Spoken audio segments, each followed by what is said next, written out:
Hello guys, welcome to my new channel Tania lifestyle. তো দেখছো তোমাদের সঙ্গে আজকে আবারও একটা রেসিপি নিয়ে চলে এসেছি। পটল পনিরের একটা রেসিপি, তোমরা দেখতে থাকো।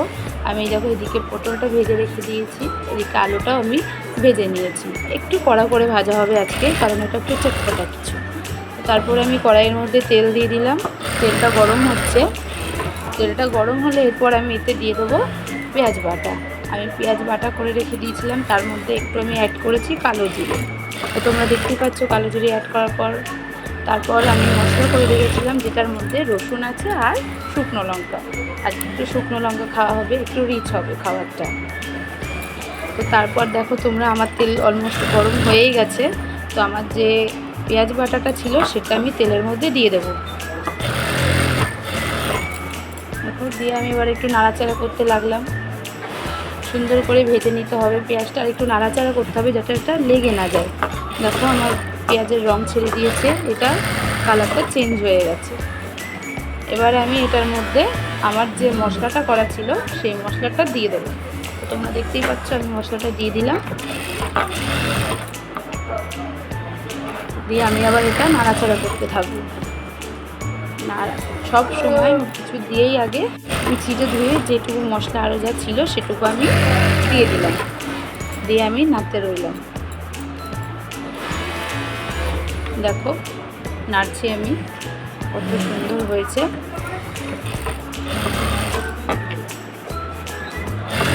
তারপর আমি এতে লবণ দিয়ে দেবো, কারণ লবণ দিলে এই যে দেখতে পাচ্ছ তোমরা মশলাগুলো যে ফুটছে এটা আর ফুটবে না। লবণ দিয়ে দিলাম পরিমাণ মতো, দিয়ে দিলাম, দিয়ে নাড়াচাড়া করতে থাকবো। এরপর আমি ওই যে আবার হলুদটা দিয়ে দেবো, পরিমাণ মতো হলুদ। আবার আমি নাড়তে চাড়তে থাকবো এটা। তো তোমরাও এটা বাড়িতে বানিয়ে দেখো, খুব সুন্দর লাগবে খেতে। এটা আমার অলমোস্ট প্রায় কষানো হয়ে গেছে, এটার রং দেখো আস্তে আস্তে ছেড়ে দিচ্ছে। তো এর মাঝে আমার যে পটল ভাজা সেটা আমার তোলা হয়নি। তো তোমরা দেখতে পাচ্ছ এই যে পনিরটা, এসে হচ্ছে আসল একটা জিনিস। এটা আমি এর মধ্যে গুঁড়ো করে ছিটিয়ে দেবো, যেহেতু আমার বাচ্চা খায় না, তার জন্য আমি পটলের মধ্যে পনিরটা এরকম গুঁড়ো করে দিয়ে দেবো। তোমরা দেখতে পাচ্ছ আমি আলুও দিয়ে দিয়েছি, পটল দিয়ে দিয়েছি, তারপরে পনিরটা আমি দিয়ে দিয়েছি। দিয়ে আমি এবার এটাকে কষাতে থাকবো। দেখবে তোমরা ম্যাজিকটা, কত সুন্দর একটা রেসিপি হয় এটা দিয়ে। দেখো কত সুন্দর দেখতে হচ্ছে, এটা ফুটলে আরও সুন্দর লাগবে বন্ধুরা। দেখো কত সুন্দর হয়েছে। এরপর আমি এতে জল দিয়ে দেবো, আমি একটু জল দিয়ে এটাকে আবার কষাতে দেবো।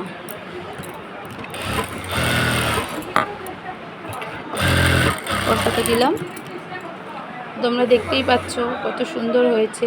এরপর আরও ফুটতে ফুটতে পনিরগুলো আরও মিহি হয়ে যাবে, বুঝতেই পারবে না কেউ যে এটার মধ্যে পনির দেওয়া আছে, কিন্তু খেতে খুব টেস্টি হবে। ওই দেখতে পাচ্ছ তোমরা আমি দিয়ে দিয়েছি। এবার এটা আস্তে আস্তে কষবে, দেখতে থাকো তোমরা। দেখো কত সুন্দর ফুটে উঠেছে। তো এরপরে আস্তে আমি লো ফ্লেমে করে দিয়ে এটাকে সিদ্ধ করব। দেখো গাইস কেমন আমার আলুটা সিদ্ধ হয়ে গেছে, আর কালার খুব সুন্দর ছেড়েছে, দেখতেই পাচ্ছ তোমরা কত সুন্দর এটা। আর আমার ভয়েসটা নিয়ে কিছু যেন ভেবো না, কারণ আমার প্রচণ্ড ঠান্ডা লেগেছে। এই দেখো আমি নামিয়ে নিলাম, দেখতেই পাচ্ছ তোমরা আমি নামিয়ে নিলাম তরকারিটা। দেখো কতটা কাই হয়েছে, মশলা কিন্তু আমি খুব বেশি দিইনি, কিন্তু তাও অনেকটা কাই হয়েছে, যেহেতু আমি পনিরটা গুঁড়ো করে দিয়েছি। এই দেখো, এই দেখো কত সুন্দর টেস্টি, কি একটা লোভনীয় জিনিস এটা। আচ্ছা ওটা হয়ে যাওয়ার পর তারপরে আমি করব, আমাকে বাঁধাকপি করতে হবে। যে বাঁধাকপি কেটে রেখে দিয়েছি, একটাই নিয়েছিল, আমি হাফ নিয়ে নিয়েছি। তো এটা করব। আর এটার সঙ্গে বাঁধাকপিটা দেখতেই পাচ্ছ তোমরা, এটার সঙ্গে এটা বাঁধাকপিটা কত সুন্দর করে কেটেছি। তারপরে আমি উচ্ছা ভাজবো, উচ্ছে। আর এই যে আমি তার পাশে যে আলুটা কেটে রেখে দিয়েছি, আলুটা আমি বাঁধাকপিতে দেবো বলে কেটে রেখে দিয়েছি। চলো দেখানো হয়ে যাক লাস্ট আমার। তো এই যে তোমরা তো দেখলাই আমার পটল পনিরের ঝুড়া। আর এই যে তার আগে আমি করেছিলাম মুগ ডাল দিয়ে কুমড়ো শাক, সেটা তোমাদের সঙ্গে শেয়ার করা হয়নি বন্ধুরা। তো তোমরা এই রেসিপিটা, যে পটলের যে পনির দিয়ে ঝুড়া, এটা তোমরা বাড়িতে করে খেয়ে দেখতে পারো। চলো টাটা।